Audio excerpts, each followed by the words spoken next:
Hey everyone. One thing I find true for myself, and probably pretty much everyone would agree, is that you can't carry the weight of the world on your shoulders. And yet people still pretend like they do. They fake and they pretend and they act like they're the last one standing, right? They're the last one before shit hits the fan, and maybe that's true. But it's also a huge reason why people end up pushing past the breaking point. We take all these undue burdens onto ourselves, and when we eventually can't handle them, it becomes it becomes a means of allowing anyone and everyone in your path to be a casualty. Because you've been picking up burdens all along the way that really nobody told you to hold on to. And it builds up into this cycle of resentment and of, well, yeah, you could say hatred. Hatred of just other people who you think aren't working as hard as you, doing as great of a job as you, who aren't, they're not being as, they're not exhausted from their life and their efforts as you are. And there's a malicious side to this. Because these kinds of people believe that they are owed something from this world. If something is too much for you, and this is the thing about how brainwashed our civilizations are, you can't say you quit, right? You cannot say you quit. You can't say I'm leaving. You can't say I'm done. You cannot. It's only once you're past the point of repairing whatever it is you started, then you say you're done. Then people are like, oh, you're so brave for this. But like, you could have said you were done a long time ago. Like a long time ago, some part of you was sure that you were already done with this, with whatever bullshit it was. And yet you kept piling on and on and on these burdens till you couldn't even handle them anymore. And I put Obito in the thumbnail because I love talking about Naruto a lot. Like, as far as animes go, I love watching anime in general, but Naruto, I don't care what kind of anime purist pieces of shit live out there. Naruto stomps on your favorite anime 100 times over. If not for like certain, yes, there were hella loopholes that I can't deny, but the soundtracks were amazing, and a lot of the storylines were relatively immersive, right? That's why it has such a cult following, because everybody can find some character to really explain their outlook on life.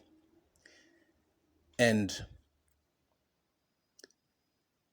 if you haven't watched Naruto by now, that's your fault. I'm gonna spoil it. Right? Obito losing Rin was enough of a reason for him to create what is essentially a gang of bloodthirsty killers in order to kill the hosts of other tailed beasts so that he can revive the fucking the original tailed beast, so that he can put the entire fucking world under an illusion. And in that illusion, he'll also be in that illusion, but he'll have Rin back, right? It's convoluted as fuck. Don't you? I've tried to understand it. A lot of anime guys on YouTube have tried to explain it, but it's stupid. It is it is brain dead. It's fucking brain dead. I don't even know how these guys were sold as like master manipulators. But if you see how his development of his development of his story comes a lot later in the series, of course. But once you start hearing his rationalizations, you realize that even after all of that, even he literally had the power of God. He was a god. He was essentially God for like all of 2 seconds, right? And even then, he wasn't he wasn't he wasn't as happy as Madara was, right? The point he became the host of the tailed beast of the 10 tails, he was not happy. Like he was pretty much trying to tie his psyche back together, right, to even function. He wasn't gloating the same way an evil villain does when they think they're on the cusp of victory. Because Madara was laughing the whole way through. Like, literally, the point he came back, the point he was revived as a fucking zombie, to the point where he was literally brought back to life, he was just laughing the whole way through. And it was such a massive ass pull how they got rid of him. Oh, man, don't get me wrong. But Obito's story is so relevant because he's exactly the kind of person I'm talking about. And you know, with all these manga writers, I guess, I don't know what they're called, they just have a talent of portraying things that they themselves have experienced in their own lives in a way that is cinematic to us. You know, what kind of loss would it take for you to think that nobody else knows how to lead their own life and that you can do it better on their behalf? What kind of feeling of loss, I should say? Not even this, it can be a loss as well, but what perceivable loss could you endure that would make you want to just become a full-on tyrant? Like a full-on tyrant.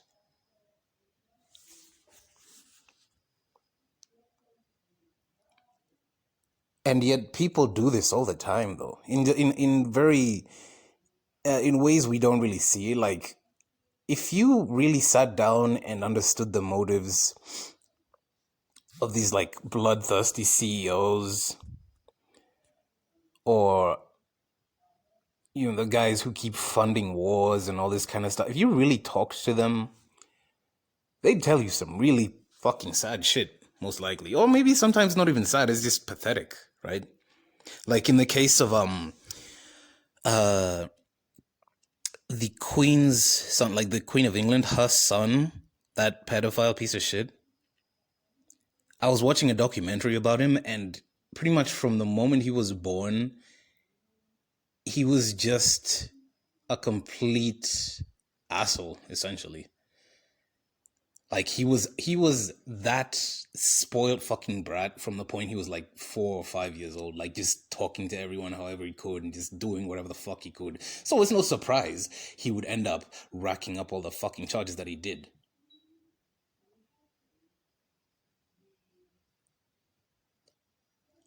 Add on to that he's part of the monarchy, right? Which we're told they don't have, they just have ceremonial powers now, but sure thing, right? For some reason, you feel deprived enough that victimization is it's just the natural order, you know? It's just the natural way of things. And across the political spectrum, that belief is there, right? Across the political spectrum. It doesn't matter. There is somebody who must be victimized. Right? There's somebody who has to have the victory, and there's somebody who has to have the vanquished. They might not say it explicitly. Sometimes they do, sometimes they don't, but that is there. And especially the victimization.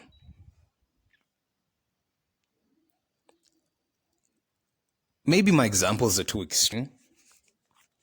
So I would say, like, if you're a person who's prone to caring a lot about other sentient beings, especially humans for whatever reason, cut your losses. Like, seriously, cut your losses.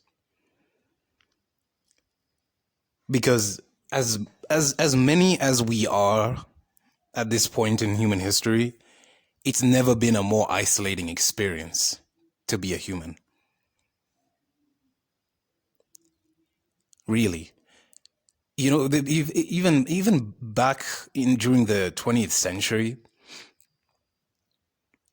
having all those wars looming over your head, and you know, definitely having at least like everyone in the world is related to somebody who was affected by World War II. Doesn't matter what part of the world you're from. That's just it was a more of a world war than the previous one, right? And whatever it was they were trying to hold on to after that point, they still were lost. They were a lot more connected than we are. Surprisingly enough, don't let the fucking propaganda about social media and instant messaging fool you. Because that's now another landscape on which we feed in our ruthless desire for this competition and just outdoing one another and just straight up supremacy, right? That's social media. Social media is where psychopaths thrive. I talked about how corporations were created by psychopaths. The concept of a corporation. Social media is like the baby of a psychopath, but he's also a psychopath and he's smart enough to create social media, right?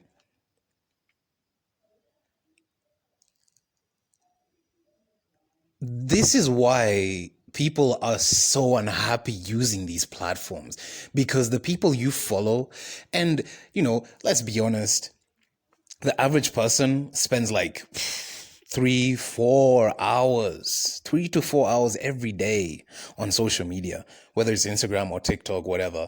TikTok especially is worse, like by far. Historians are going to look at this. If we last that long, historians are going to look at TikTok and be like, how the fuck did they let this thing happen? You see the way we look at how people used to dump human waste into rivers, and we're like, how the fuck? They still do it now, by the way. But, you know, back then, people were just throwing, like, medieval England, people were just throwing out their chamber pots on the street. Like, I wonder how the Black Plague happened. You know, it's a fucking mystery, right?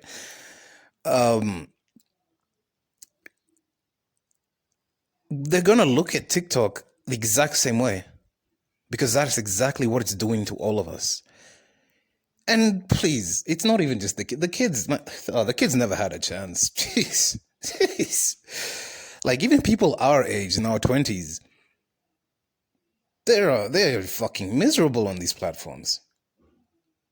Like, I just used TikTok yesterday after not using it for like months, and I willingly stopped by myself because it was just, I literally felt like my life force was being taken from me using that platform. Hours and try and use these other platforms the way you use TikTok, and you'll see what I mean. Facebook is for boomers now, right? Facebook and Instagram only depend on who you follow. If you follow a lot of people and you use the explore page, it might have the same effect as TikTok. But YouTube, okay, Twitter is a dumpster fire. No, don't even get me started. YouTube is kind of weird in that it'll only show you things that you've recently searched, and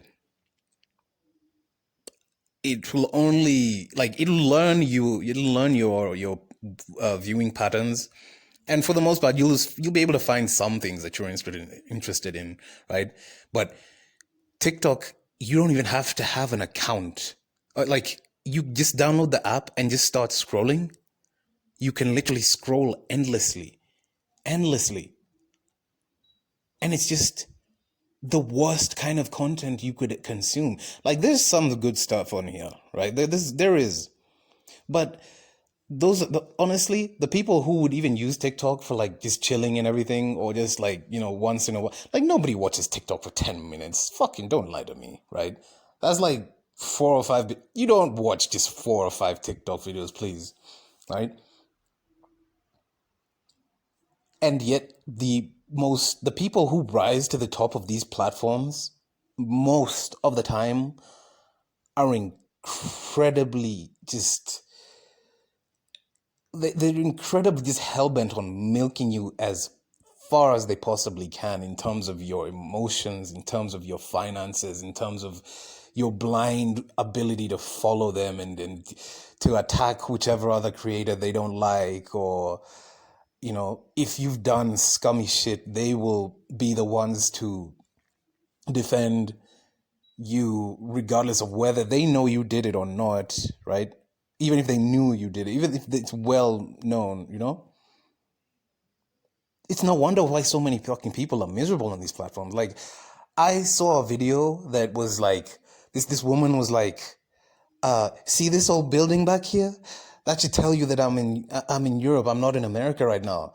And it's like, great, but it was so contrived. It was so fucking contrived. Like, I looked at it for like 3 seconds. I'm like, yo, so you're sitting in like some old part of Rome or whatever, and you'd rather talk about how you're not in America, It's kind of weird. There is no way you can go, like, for one thing, there's really no way you can go on this planet to escape what the fuck this planet is. Unless under the ocean, but even then, they're fracking the shit out of the bottom of the ocean now, so good luck. The thing about this system is there is no escape. The only escape is really death, and even then, that's not really an escape.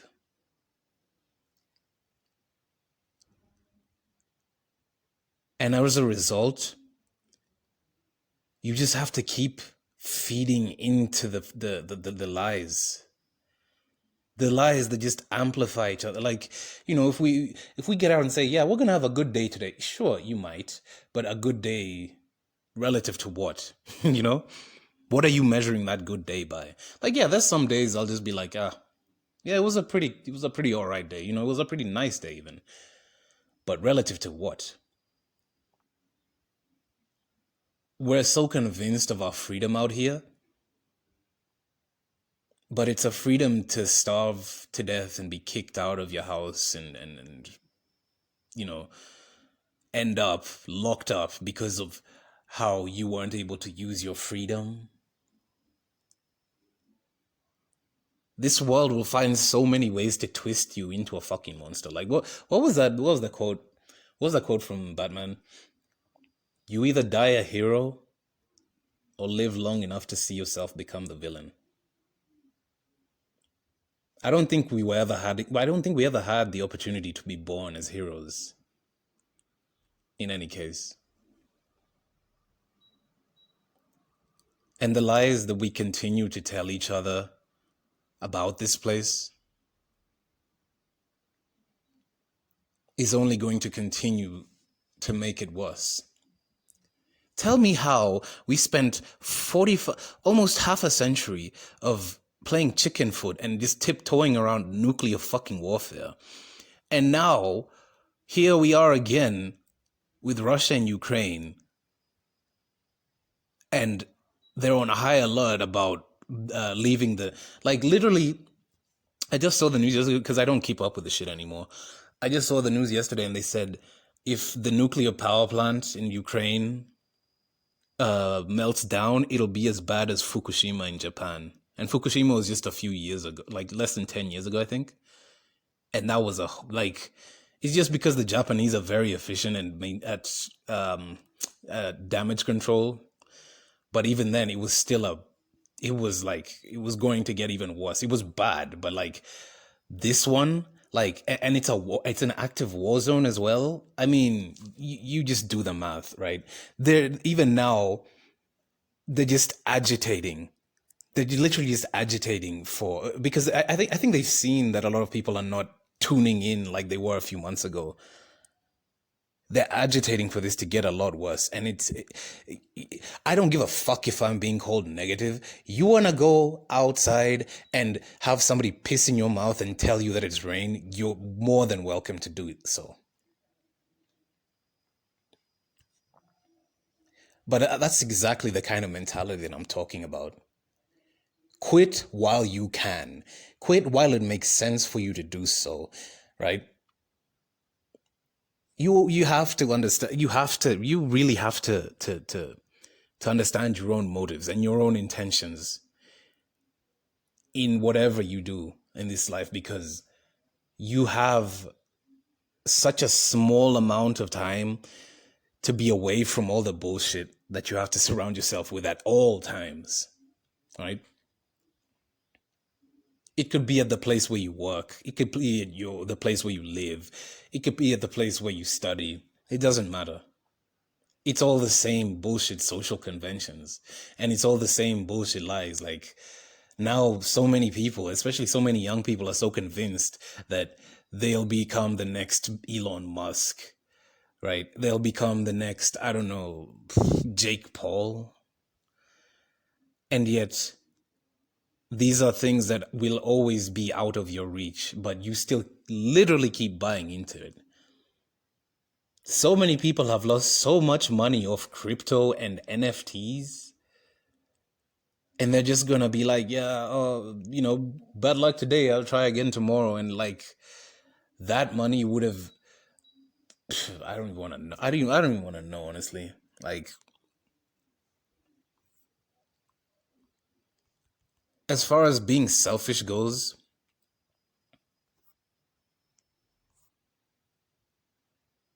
you can be selfish in a sense of self-preservation, but not necessarily at the expense of other people. Isolation, like, not solitude is a selfish thing, right? Solitude is a major act of self-preservation. But depending on who you see this isolation, if you're isolating yourself from other people, that may or may not be selfish. They may be toxic as fuck. But solitude it's one of those selfish things that nobody can really call you out on, because, like, you're not doing anything to actively promote me wanting to engage with you. So why the fuck wouldn't I enjoy my solitude?